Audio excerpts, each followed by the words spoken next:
المباراه كانت بين وادي دجله وحرس الحدود، وخلينا نشوف اللعبه الاول وخلينا نعلق عليها. معاك اللعبه كده. لا ركله الجزاء طبعا. طب بس ركله الجزاء بس؟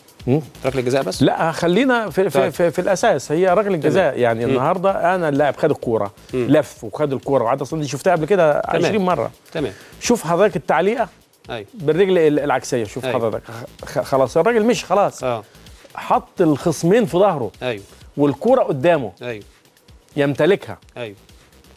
تمشي الصوره بقى. نشي الصوره. نشي الصوره رمضان اتفضل. شوف حضرتك العرقله هنا. هو هنا لو ما كانش اتعرقل يا كابتن كان فرصته في احراز الهدف قد ايه؟ 100%. يعني اذا ركله جزاء وبطاقه حمراء طبعا المباراه انتهت 0-0.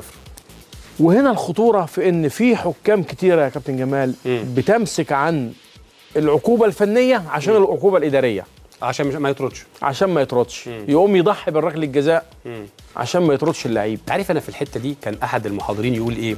يا اخي نص العمى ولا العمى كله. انا مش مع الكلام ده برضه. ماشي يا ريت. انا مش عايز عمى خالص.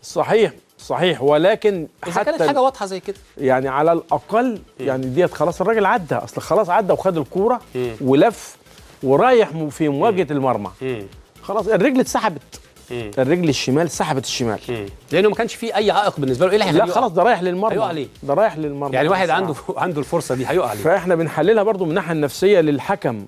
ان هو بيمسك عن توقيع العقوبه علشان ان هيحصل طرد بعدها فبيتجاهلها تماما.